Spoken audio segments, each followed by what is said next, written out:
Yes. What's going on, guys? How you doing? We're back. I'm back here with Gavin, and we're going to be discussing the City Academy preseason. So obviously we've got a lot of academy players obviously made the trip over to the United States.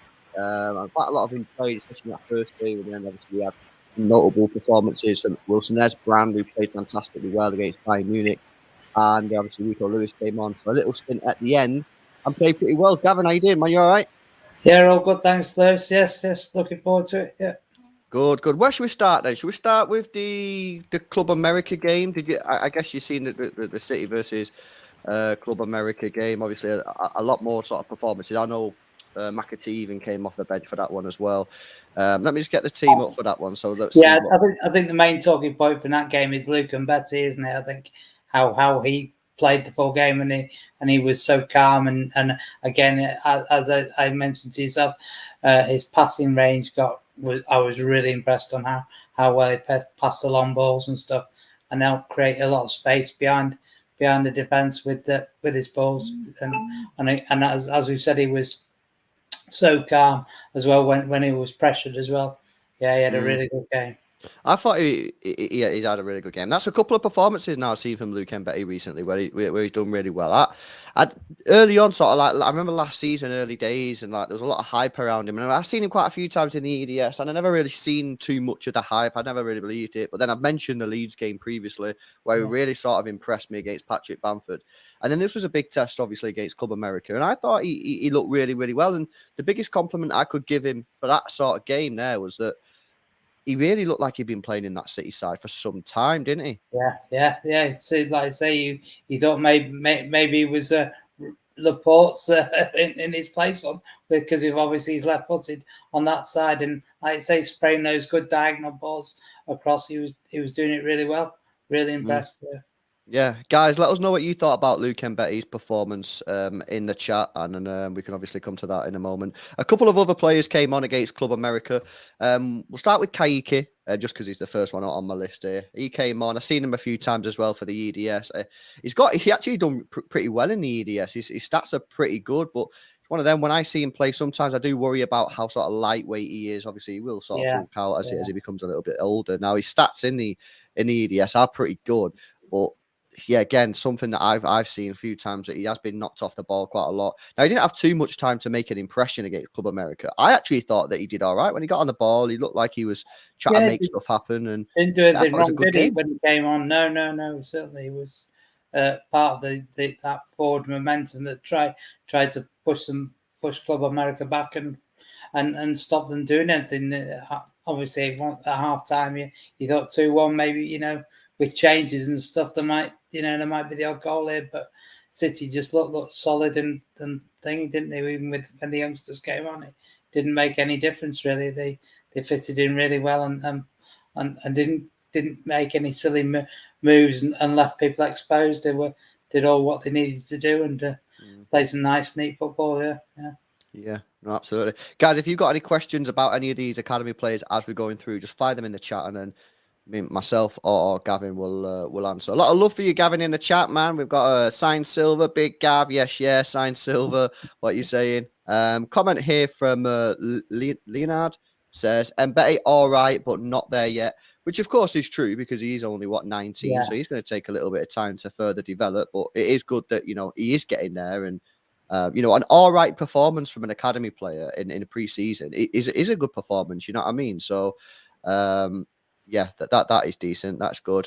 Beyond belief there says Kaiki looked lively, very skilled. I agree with that. I thought he looked really good. You know what I mean? Coming on and he tried to make an impression. There was a moment actually, he got the ball. He was running at the defense, and I think Liam Delap was available for a potential cross or a pass, and he decided to take it on his own and try and take the shot, and obviously trying to make an impact there. But overall, in the little time that he had. This is the one. Lewis Gillis made a mint run, but then came to the point where he needed to pass to Delap and did too much. Correct. He's just trying to make an impact, isn't he, Gav? With these young boys on the pitch, they're just trying to impress and make an impact. That's all they're doing.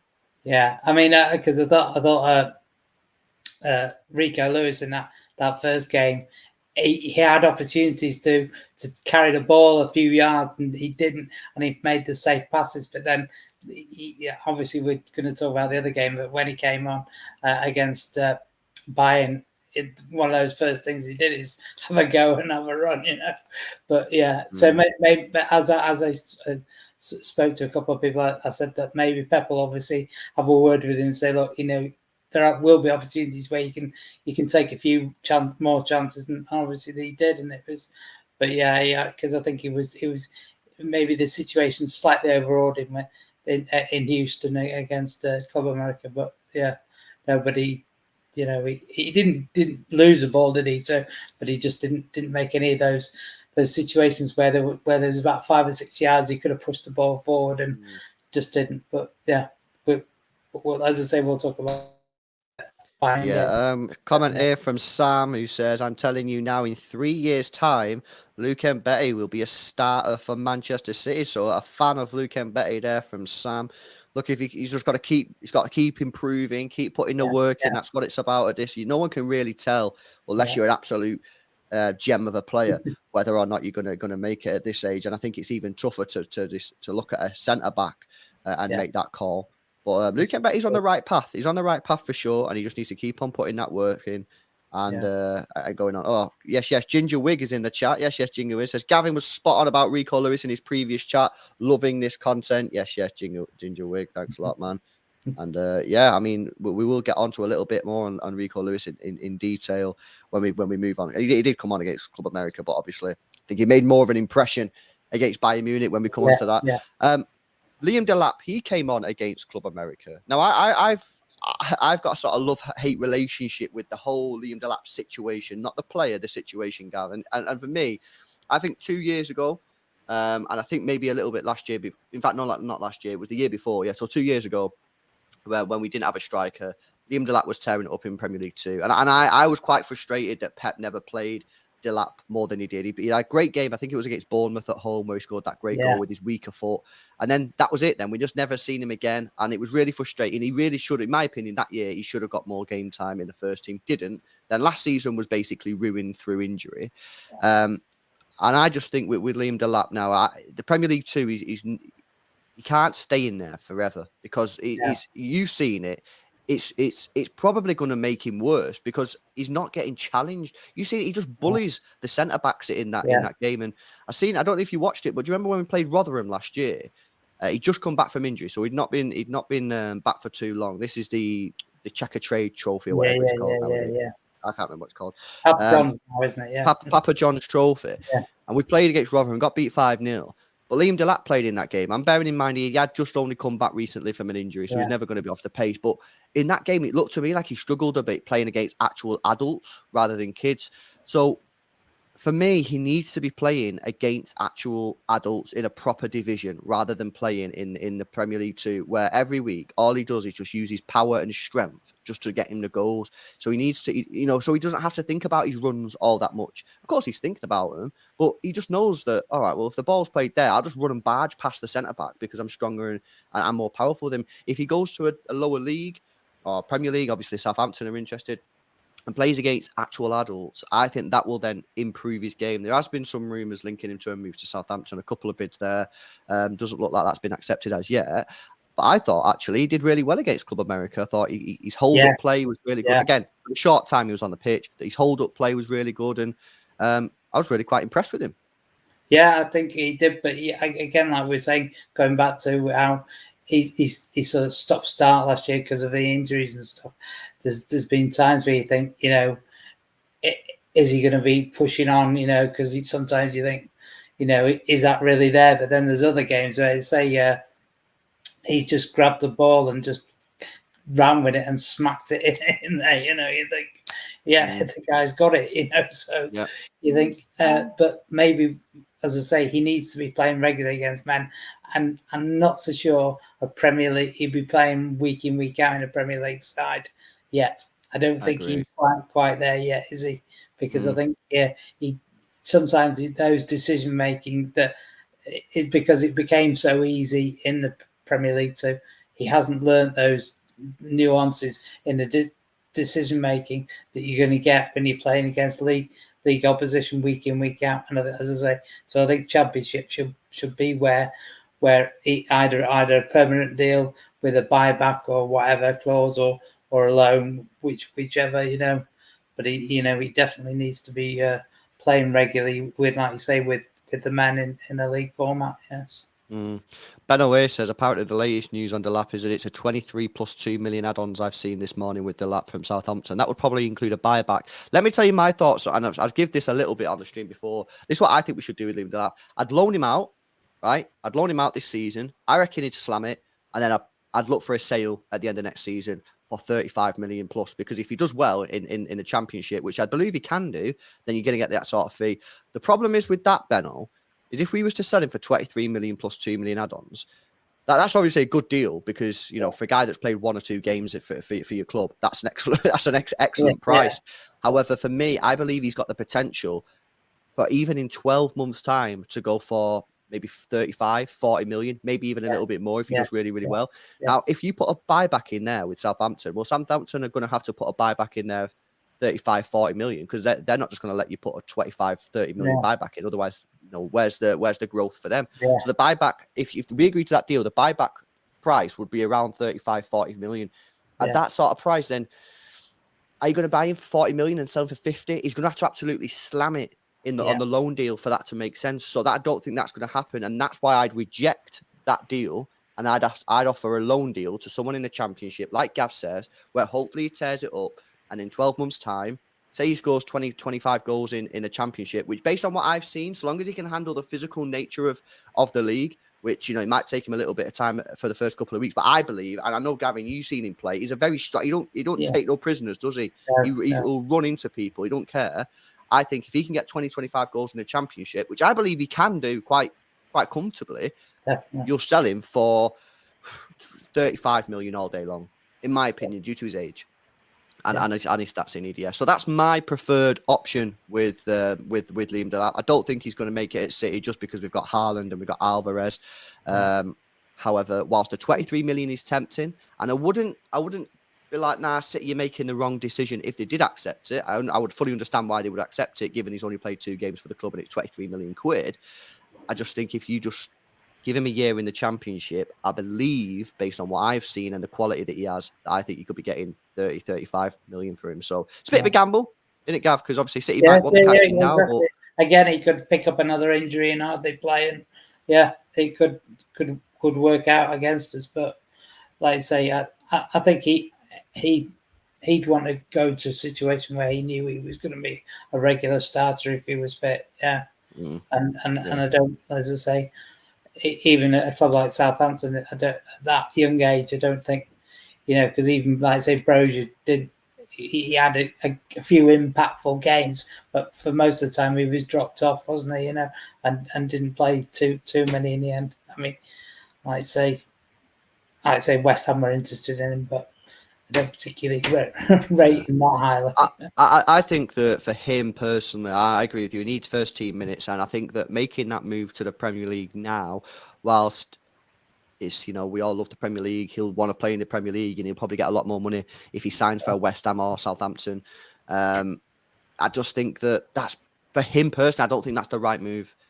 Go away in the Championship, slam it for a year. If you back yourself in the Premier League, then you back yourself in the Championship. Go to the Championship, slam it out, more games as well to impress, and then come back to City next summer, and City will sell you, and you can go wherever you want. And, City will get more money.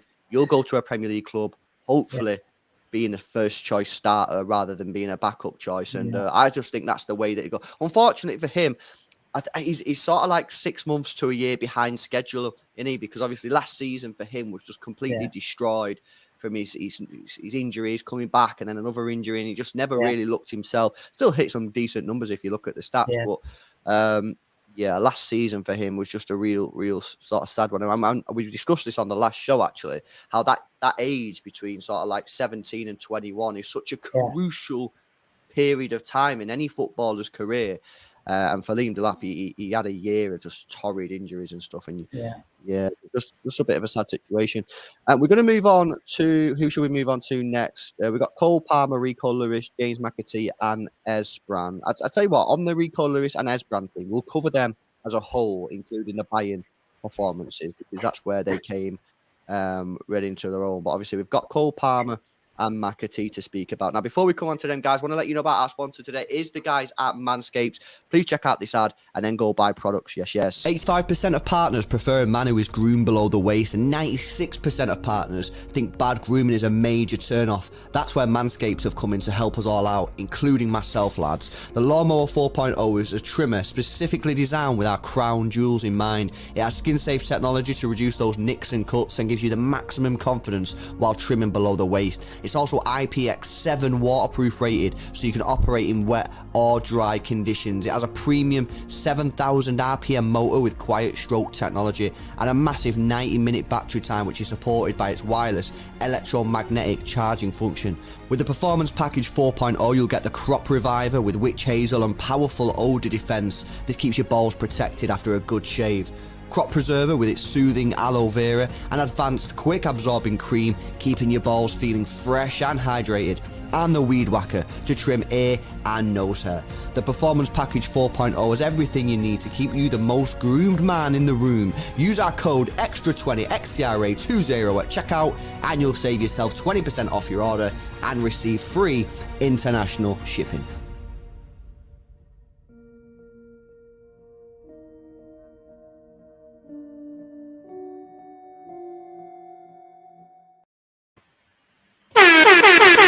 You love that, didn't you, Gav? You're definitely going buying one of them after this stream. I know it. I absolutely know it. I'm too old for all that nonsense. Right, let's move on to Cole Palmer, James Mbete, and then we'll come on to Rico Lewis and Wilson Esbrand as well, because they were the sort of real standout performers for me personally anyway. Cole Palmer. Big season for him ahead. I think we spoke a little bit about him in the last stream, actually, Gav. Obviously, going to be playing on that right-hand side for Mahrez. I think did he come on for Mahrez in the game against Bayern Munich or Copa America? Yes, he did. Yes, he did. It's a big season for him, and you know, I'm really looking forward to how he gets on. Obviously, we had Mahrez. We seen him actually in a clip talking to Kaiki, you know, training him up and all that kind of thing, you know, telling him what to do when he's got the ball. And I just wonder if Cole Palmer, who's probably more similar to Mahrez than Kaiki, will be asking Riyad Mahrez for some tips as well. Maybe, but as I said in the Bayern game, I don't think that Mahrez had a particularly good game, really, did he? I think everything was coming down the right. So, and Cole seemed to add something when he came on. So, but obviously it was more Jack, wasn't it, on the left against Bayern? He was top draw, wasn't he? Obviously helped by Josh as well, but yeah, Cole, he did well, didn't he, against Club America again? Tried to open up the defense and sprayed it around well, and got behind a couple of times. Yeah. I think you know what, he could really strike up a good partnership if we see Cancelo on that right hand side. Cancelo with them overlapping runs. Yeah. It sort of reminds me a little bit of when David Silva used to play the passes in behind for Zabaleta and Richards, and they used to just drill it across. Now Mahrez obviously did a brilliant one to Kevin De Bruyne, but I feel like Cole Palmer sort of always is looking for those sort of passes, whereas maybe Mahrez might be looking more for a take on or a passing field or whatever. And Cole Palmer this season, Gav, you know what I mean? He's under a lot of pressure because he's a first choice, you know, player. He's in the first team squad. And obviously Mahrez is 31 or something. He 31, 32, I forget his age. He can't now be playing 50 games a season, especially with his games for Algeria. And Cole Palmer this year, he's got a brilliant opportunity to sort of stake a claim. And obviously, it doesn't look like City are going to go in the market for another right winger. Obviously, lost Raheem Sterling and Jesus, who both can play on that right hand side. There were a few rumours that maybe we'll go in the market for someone on the right hand side. That's not materialised, and I don't think it is going to. And this for me, I just look at this guy and think, Cole Palmer, what an opportunity.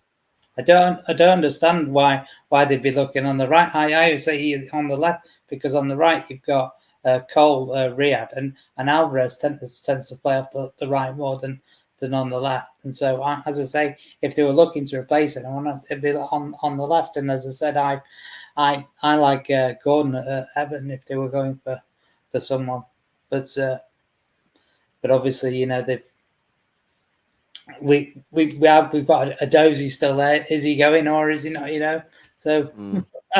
That's Yeah. another thing, Seeing isn't he was it? linked with another move to Southampton. That has been denied by Right, someone yeah, close to yeah, Southampton, but he was meant to be going Leverkusen, but that was meant to have happened absolutely weeks ago. yeah. So not entirely sure Maybe what's they're happening. stumbling on the money that we want, So we Yeah. obviously probably want around the sort of 10 million pound mark for him, and I think they don't want to pay that sort of money. Maybe I don't Well, I'm know. surprised. I'm surprised they don't want to pay that because who was Yeah. the Welsh fella that we sold to someone in Germany?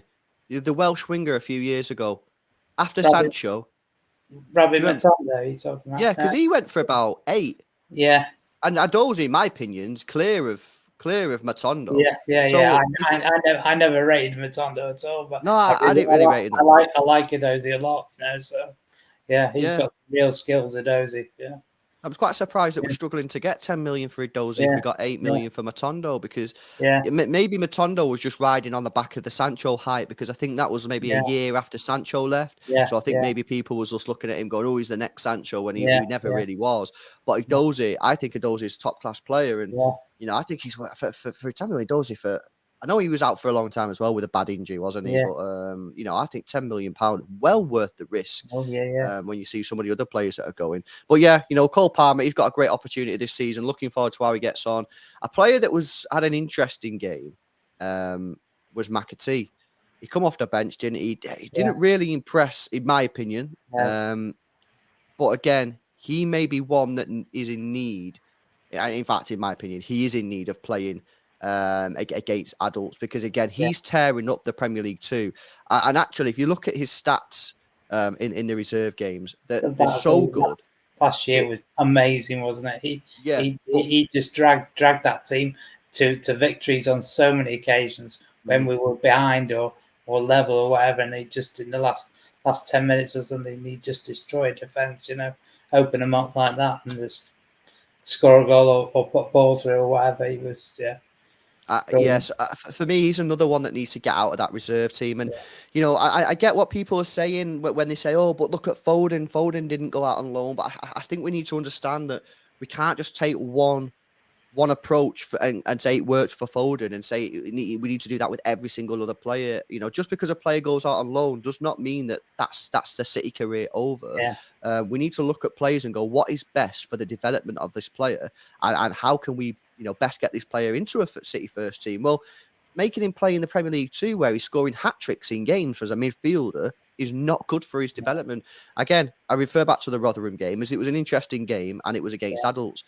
And he was one of the best players on the pitch. All right, we got beat 5-0, yeah, but he was absolutely superb. You know what I mean? And that game, even though we got absolutely hammered, he would have learned a lot more from that game than yeah, he does with the Premier League too, because he's not got as much time on the ball. When players close him down, he's got to be more strong than he does in the Premier League too. And I get I get that people don't want him to go out on loan because they want him to be the next Foden, but you got to think how many appearances is McAtee going to make this season in the first team when you've got Kevin De Bruyne, Bernardo Silva, Ilkay Gundogan, you've got Cole Palmer who can also play in that role, you've got Jack Grealish, Phil Foden, you know what I mean? And you got to say, well, where's the balance here? So for me, I would be looking at a James McAtee loan this season. Again, somewhere that he can play first team minutes and become a player where he's used to playing against full size adults rather than the Premier League too. His stats, his stats won't be anywhere near as good as in the reserves, but that's not what it's about. It doesn't matter. It's about him developing as a player. What do you think, Gav? yeah. Totally. As I tweeted before, I just don't think he'll get the minutes. The only way he might have done is to say if Gundogan was going, but that doesn't look like that's happening. So, but you can't keep thinking that every youngster that we've got is going to get the minutes like Foden did because there isn't the space in the squad that there was with the squad at the time was crying out for a little bit more creativity on the left or through the middle, wasn't it? Because of sometimes with Silva was sort of dropping off now and again, wasn't he? He was getting a bit older and stuff. So there were times where Phil could take that role on and stuff, or further up the pitch because if Sergio was injured or whatever. Yeah. So, but there isn't that situation anymore. So, and like I say, they need to be playing and just letting them play in that Premier League too. Again, not learning anything. Needs to be against men. So yeah, again, like Liam, play, find a good club in the Championship. they'll play him week in, week out. Do you think City need to be brave here? Because, I get it's nice to have the player with the first team squad. It's nice to have them in the CFA where you can watch them every day. You can tell them what to do every day and you've got control of the player, essentially. But, and I understand you lose that when you loan the player out, you lose that. And therefore it is a little bit of a risk. However, if they're not going to be playing the minutes, which they're just not going to be playing the minutes. And I see people say, oh, well, they'll play some Carabao Cup games. Well, they might play a couple first round games, third round, fourth round, but as soon as we start getting to the later rounds, they're not going to be playing. And also, what about if we got tied against Liverpool in the first round of the Carabao Cup and got knocked out? What about if we got that happen in the FA Cup? Then they're not going to play them games, and all of a sudden he's gone from he might play 5 or 6 matches in the Carabao game, might not play any. You know what I mean? So do you think City have to be a little bit brave here in allowing other clubs the opportunity to help develop these players? Totally, because as I say, the club aren't even entering half the competitions, those reserve competitions. So again, like saying the Papa Johns and stuff, if you get knocked out early, they go weeks twiddling their thumbs because there isn't any games in the PL2 where these really good 17, 18-year-olds do then still need to be playing games and they can't get the games. And then obviously, if you haven't loaned out the likes of Mbete, Delap, they need to be playing games. So, you in that after Christmas time, when you literally are short games, you're leaving yourself wide open for the players just to stagnate and not do anything. And as I say, if you found them a good loan for the season, sometimes they don't work out, and sometimes that gives you the opportunity in January to bring them back and find somewhere else, like Tommy did with Hamburg, went out to Cardiff and had a really good second half of the season at Cardiff.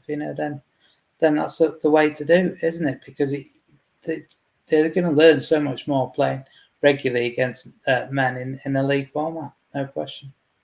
Yeah. I've just lost battery on the headset, Gavin, but people in the chat asking about Tommy Doyle. So could you just give us a bit of an update on Tommy Doyle just while I change the batteries, mate? Well, as I say, he's gone to Sheffield United, and they've played a few pre-season games, and he's not featured at all. He's not even been in the squad, so I don't know whether he's injured or he hasn't. He's been given an extended break or something. He hasn't had to report as early, but I'd be surprised at that. So I've not seen anything out there, any news from Sheffield to say he has been injured, but you never know. So I'm sure there'll be something out there in the next week or so. There's someone will say something to help us know what's going on with him. Yeah. All right. Well, let's move on to the 2 players that I think everyone wants to speak about, and that's Rico Lewis and Wilson Esbrand. So let's start with Wilson Esbrand because he was the one that really, really impressed. An absolutely massive call by Pep Guardiola to playing in the Bayern game, and the reason is because that if you look at the Bayern team, guys, it was pretty much a full strength 11, as strong as he could pretty much get, and he had Kyle Walker on the bench. He could have played Cancelo at left back, Walker at right back. He decided not to, and he gave Wilson Esbrand the chance from the off against Coleman, which was a very, very interesting, basically first team debut in terms of starting the game. I thought he was absolutely magnificent, Gavin, and it's what we've seen in the academy, bombing up and down the lines, very technical on the ball, skillful as well, trying to get forward, make things happen, and defensively as well, didn't switch off once, I saw, so very, very impressive. What did you make of it, and how far do you think this guy can go? Well, again, like we discussed him before, I said we knew that this guy had talent, but as saying this big massive game in front of nearly 80,000 people, he rose to the occasion and he delivered and he didn't shy away from trying to take players on and go forward, and he did, and he beat them, and he put some great balls in, and like I say, and he even when he got forward, he put in a great shot that it had to be beaten away to be saved as well, didn't it? Yeah. So I was hoping that was going to go in, that shot, because it was a brilliant run, wasn't it? It was incredible, and then just unfortunate for him. But yeah, I thought it was incredible. And it's someone, if you watch him in the academy games, he does this on a frequent basis, getting up and down the lines, trying to make things happen. Defensively solid, very fast, athletic. And obviously Pep Guardiola raved about him, you know what I mean? He says he has all the abilities to to perform at the top level. Need to manage his injuries. He had 1 or 2 injuries last season, but if he can stay fit and keep, I think for him, well, as we've mentioned, McAtee and Liam Delap needing a loan away from the Premier League too. I think Esbrand, in my opinion, probably can stay in there for 1 more season for me. I know some people might have a different opinion on that. I think no, he needs to be loaned out straight away. I think he's still able to play in the Premier League too, because there are a lot of good attacking players in the Premier League too. So I still think that as a defender, as a winger, I still think he can develop a little bit more before he's reached the ceiling in the Premier League too. What are your thoughts on that? Do you think he needs a loan move now, or do you think he can stay in there for a little bit longer? No, I think again that because of his injury situation, I think he needs to be close at City, and City can manage any sort of possible problems that might occur, that where he's getting tightness somewhere or whatever, isn't he? That they can deal with it in house much better, and hopefully he doesn't any of those sort of niggles. He can ride out better, and they can deal with it. But obviously, if he's loaned out, he may feel, oh crikey, if I think I can probably play. If he says he can, and then he plays, and then he gets a bad injury, then he's out for a while. Things could just happen like that. As a young man, you want to be playing every game, and if you feel that you're just about there, sometimes would you say you're not fully fit, those sort of scenarios, but yeah. Whereas I think at City, he'd be happy to say, look, I don't think I'm there's something wrong. I need to think, because City. He knows that City are going to back him. They're giving him this long contract, so that they're going to try and do everything they can to make sure that he can move forward and carry on and sustain a long season of playing regularly. So yeah, keeping him at City is the way for that next season. And if he plays nearly every game, then we're on for a winner, because he'll be ready for the first team the following season. Yeah, I agree with that. For people that have only seen him in that one game against Bayern Munich, and obviously very impressed, but maybe thinking, there's obviously more to it. What would you say are his main strengths, or is there any obvious weaknesses that he needs to work on? Is there anything that you've seen when you're watching him in the academy that you think he needs to work on, that needs to improve? Or is it just simply a case of he just needs to keep playing, stay fit, and just play obviously on a consistent basis, and maybe try and get some Carabao Cup games and FA Cup games early doors? I think obviously, he's got the confidence to go forwards, but there were a couple of times, wasn't he, where the ball was taken from him. I think there's sometimes those situations where he needs to just develop to think, sometimes should I actually just stop, check back, and play a simple ball, and then work my way around and cut inside, create some space that way. I'll do something, do something that the fullback's not expecting, instead of just trying to push the ball past or something, where you end up losing it. But obviously that's something you learn as you get older, isn't it? And I've no doubt that he'll develop what he needs to do in those more forward positions as the season goes on. Yeah, no question. Brilliant. Right, okay. Well, that's it pretty much for Esbrand then, guys. Obviously, a very promising start for his career at City there. Obviously, coming through in the academy and been there a couple of years now. And obviously a brilliant performance against Bayern Munich, as we all know. It was absolutely exceptional. Such a young lad. And he really sort of took the game to Bayern and really just wanted to make his impression on the game, which is what you've got to do, isn't it? You got to come on. You got to remember is, as a youth player, you've got to sort of hype the manager and make them believe that you are good enough. So you can't be scared, you can't be shying off the ball and stuff. And that's sometimes what you get from some academy players when they're playing, just because of the nerves and they don't want to do anything wrong. A little bit what Jack Grealish did last season. He don't want to do anything wrong. Yeah. But as an academy player, you've only got a few times to impress the manager before you shipped out on loan. So, brilliant performance for him. His main goal this season is staying fit, smashing it for the academy players, for the academy teams, and then hopefully for him, he might get involved in 1 or 2 of the cup games, and maybe I don't know, brought off the bench in when we're 5-0 up or something like that in the Premier League. So hopefully he can get a few more first team minutes, but the main thing for him is staying fit and playing consistently. Right, let's finish off with Rico Lewis then. And guys, if you've got any questions about any other players or Rico Lewis or anyone that we've mentioned, fire them in the chat, and either myself or or Gav will answer. And thanks a lot, Aidan, as well, man, for becoming a Tier 2 Extra Club member. Just a reminder, guys, anyone that's an Tier 1 or 3 Extra Club member, you need to look at changing that to a Tier 2 as we're getting rid of Tier 1 and Tier 3, guys. Just another reminder on that. So thanks a lot, Aidan. You just reminded me. Right, Rico Lewis, Gav, a player that I really, really like. Seen him in the academy quite a few times now.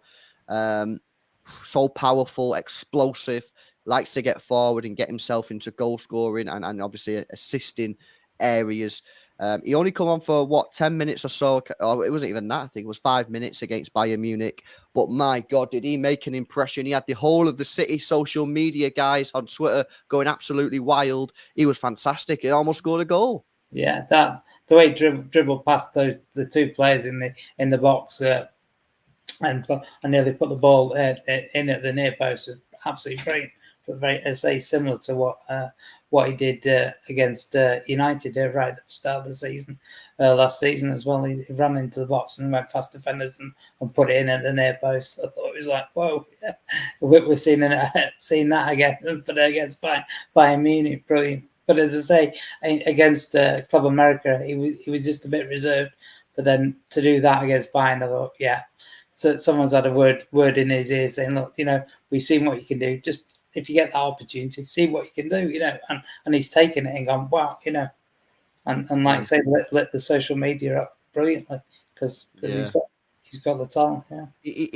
And a lot of the people who watch academy games will tell you how good Rico Lewis can be, and I've seen it firsthand. He is fantastic, and obviously I think he's a couple of years younger than even the other young lads. If you look at sort of Wilson Esbrand, I think he's 19. Rico Lewis, I think he's 17. So he's got a long time. So I think with Rico Lewis, we need to make sure that we're not, rushing him through. He's obviously got at least one more year in Premier League 2, probably 2, maybe 3, before he really starts, getting involved with the first team. But it's another promising player that's coming through the academy, Gav. Another defender, which we sort of obviously we've had Phil Foden come through. We've had the Brahims, and a couple of others, Potsos, over the years that have made a few appearances in the first team. Defenders, not so much. However, we're in a promising situation. Obviously, we've already spoken about Luke Mbete. We've spoken about Esbrand at length. Rico Lewis is another one. I think his sort of mandate for this season will be similar to Wilson Esbrand's, won't it? It's just obviously it might be a little bit difficult because he's a little bit smaller than Wilson Esbrand, and obviously he's a little bit younger, so maybe more nerves or more intimidated about the players that he's playing against. But very similar in the sense of stay fit, playing the Premier League 2, make an impression. And that's pretty much all he can do. I don't really see him getting involved like Wilson Esbrand in the first team this year. I think he's a little bit too soon. So there's less pressure on him in that respect. But it's all about just playing games in the Premier League 2, in the reserve side, and just racking up them minutes and putting in good performances. Yeah, like you say, I think in the Premier League 2, when the Papa Johns and anything, and the Euro under 19 league UEFA one, I think that they've got to show that they can really boss things. Like I say, him and Jadel Katango on the in the back four, I think those two will stand out hopefully and produce some really good displays and make it so much easier for the midfield and attackers to open teams up because they've controlled things at the back and again Enrico's made those runs further forward to push their forwards back as well. So yeah. Do you the Papa Johns then that City are in? Which is obviously the EFL sort of cup, which City enter. Obviously, a lot of other Premier League teams and enter this. Will Rico? Do you think that Rico Lewis should play that? Because obviously it is against grown adults. Do you think that he's ready for that? Well, he'll be a regular in the EDS team next season. So basically, what the EDS team is, we'll be playing that Papa John's trophy team. That'll be the team as a general rule. I don't think they'll be bringing in any sort of older players because again it's an under 21s. I don't know whether they've changed the amount of overage players because they have with the under 23s league, which is now the under 21s, but they've let you increase the amount of overage players. I just don't see the point why they've done that. Really, it seems daft, but there might be the odd change that they bring in for the Papa Johns, but we've always sort of had that love-hate relationship with Pep, haven't we? In the fact that because they tend to be timed around the Coca-Cola Cup games, that's it. Yeah. And they've been on the bench in the thingy where it's like they could have played the Papa John's, and then they'd have helped them get forward, and then played the later rounds. And so, but it's not very good timing, that, is it? Because just to reiterate, guys, what Gav's saying there is a lot of times the Papa John's, which is the EFL competition that the City Academy enters into, that a lot of the games are scheduled at the same time as Carabao Cup. In fact, the Papa John's are usually on at 7:00. And then the Carabao Cups are on at 8. But so then what'll happen is maybe Pep will take a few of the academy players for the Carabao, but then not actually play them when they could have been playing in the Papa John's against adults, which is obviously beneficial for them.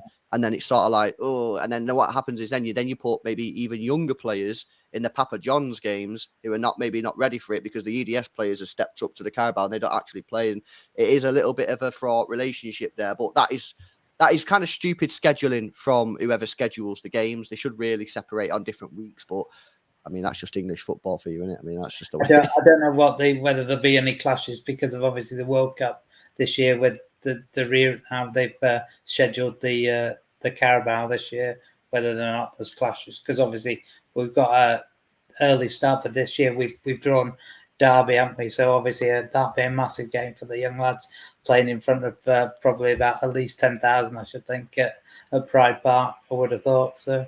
So is that the group that's already been? Derby, Grimsby, and God, can't think of the other one. I didn't actually know it'd been.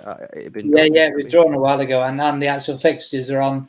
Are surprisingly on the app and the website already. So let me have a look then. So who've they got here then? So Mansfield it is. Mansfield, I thought it was there Mansfield. You go. Derby County, Grimsby Town, Mansfield, and the under-21s. But yeah, guys, if you've not noticed that before, just check it out because a couple of them games will be played around Carabao Cup matches, and you'll see it's a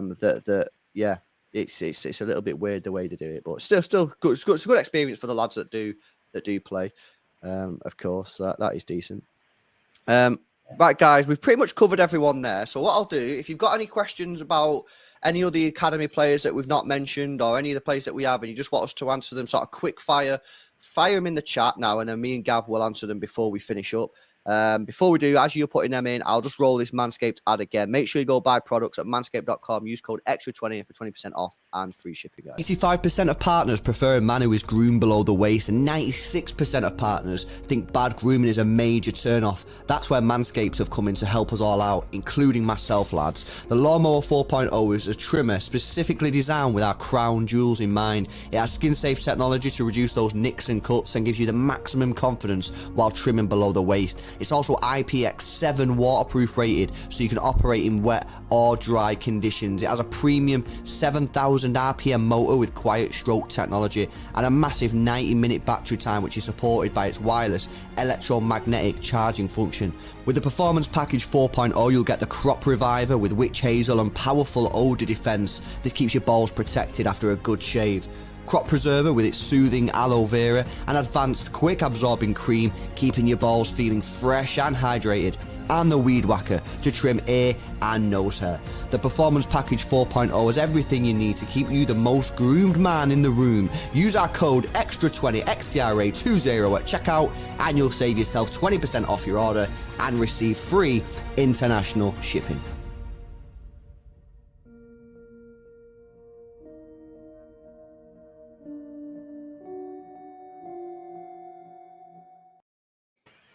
Yes, guys. Go check it out. Manscaped.com. Use code Xtra20 for 20% off your order and free shipping. And get yourself that smooth look below the waist. Right, question here from Lucas Woodgate. It says, does Gavin or you know any younger players coming through the system that are in the 14 to 16-year-old bracket that look promising? Gav, know anyone in that sort of age range?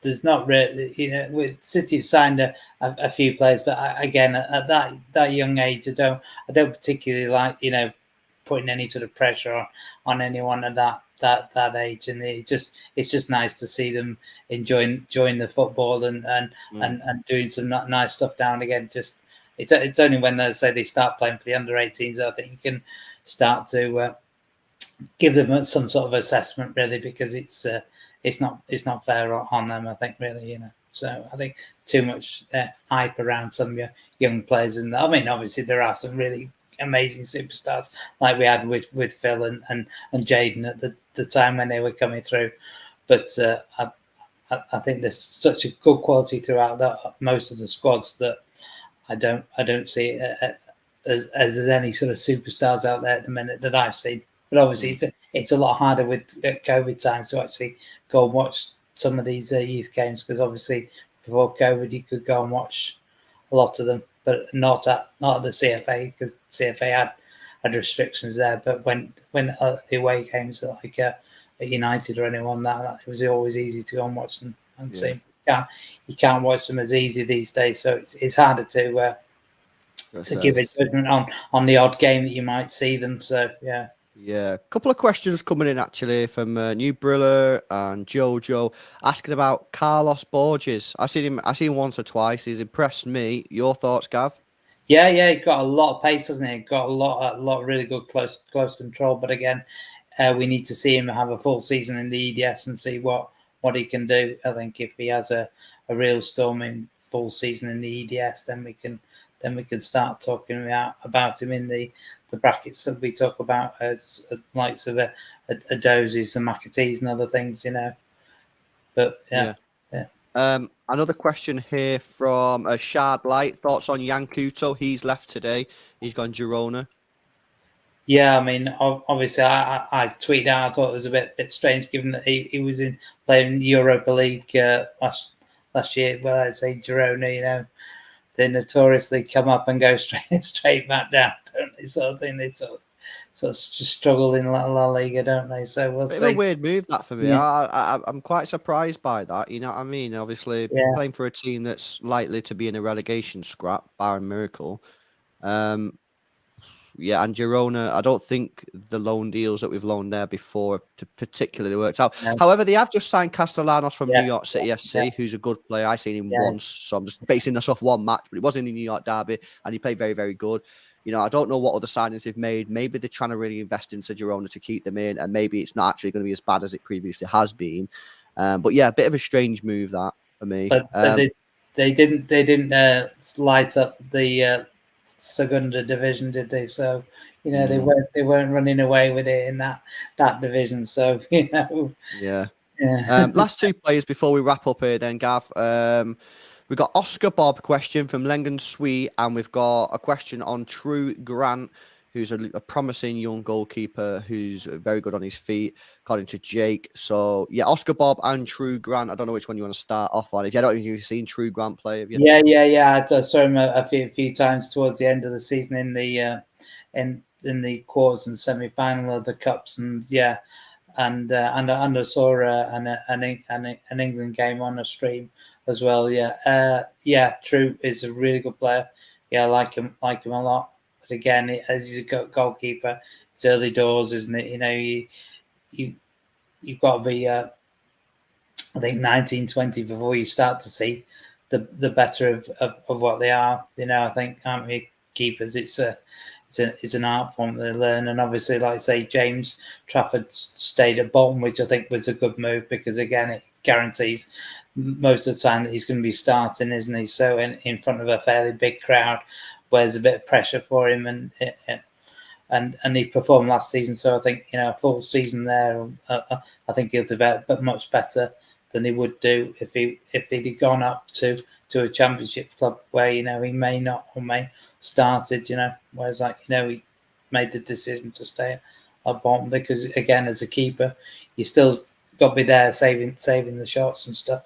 Having you and getting involved in the penalty area with big men and stuff. I think you learn a lot more as a keeper playing those situations than you would maybe as an outfield player, especially as a forward, where you can run it players. So, but that's a good move for him.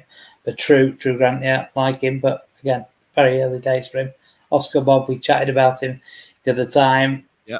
Like him, but not so sure, he'll be able to push on to the levels that we talk about with the McAtees and the Palmers and stuff. But again, he's he's only 19, isn't he? So he's only just turned 19. But give him another year in the EDS, maybe, and see if he can really push on in terms of being a standout player like James was last year and posting the numbers against the better sides where he's just a bit off. Like you say, he knocked off the ball a bit, but if he can work on that, then yeah, maybe he can do something. But I'm not too hopeful that he'll make it with City or all those higher levels in England. Maybe Yeah. The thing is with Oscar Bob, he's never going to hit the sort of stats and numbers of like the more sort of well-known sort of wingers that we've had at the football club, like your Sancho's and even Adozzi's numbers are pretty good. But the way that he plays football, it is sort of very suited for a sort of Pep Guardiola side. When he gets on the ball, he don't really want to waste possession. You know what I mean? And another wingers will just blind you with no goals and assists, which is obviously all very good, but if they're just clearly too good for the Premier League 2, then you sort of have to just go, well, you're just too good for this. Doesn't mean that you're good enough to play for the first team. Oscar Bob's a lot more technical on the ball for me. But as we did discuss it in the last one, it's just whether or not he can get a little bit more physical, because that is something that for me is really sort of lacking from his game.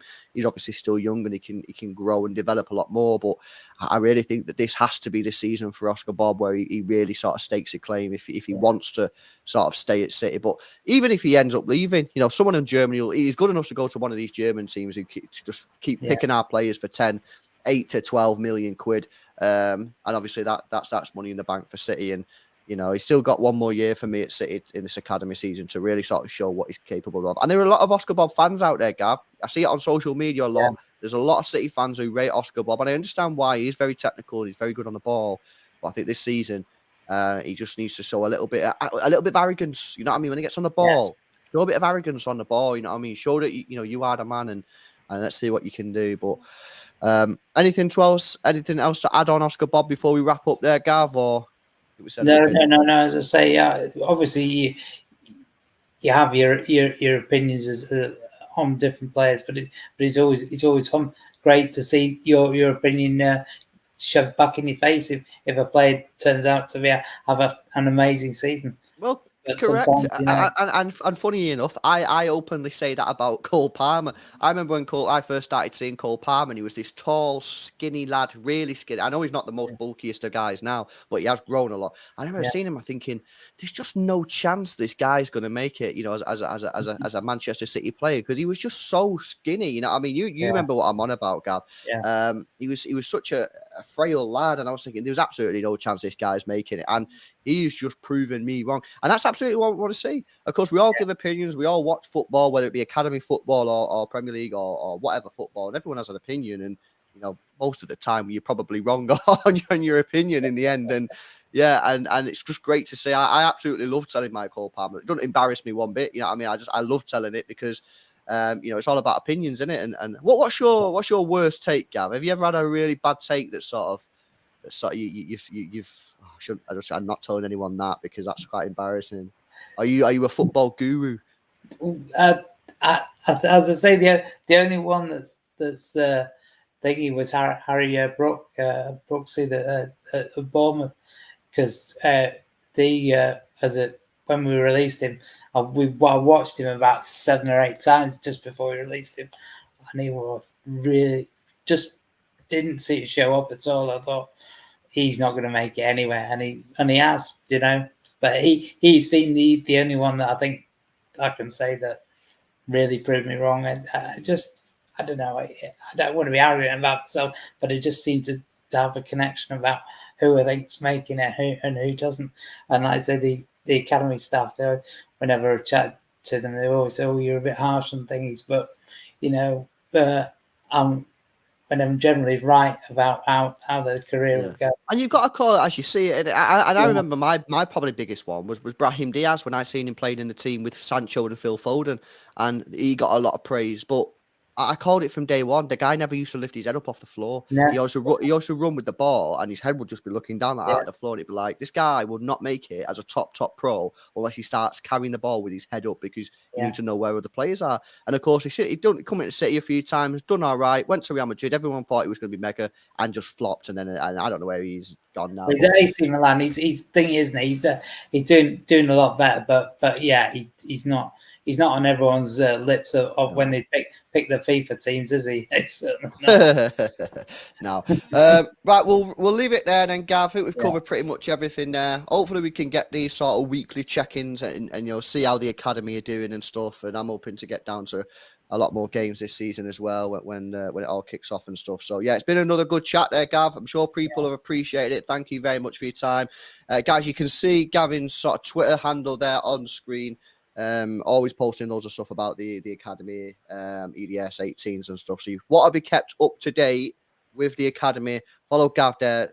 He's like I say, his Twitter handle is on screen there, guys. And yeah, that's pretty much it. So that's it from me. Gav, thanks a lot, mate. Thanks a lot for joining us, and I'm sure we'll speak again in the next week. See you later, guys.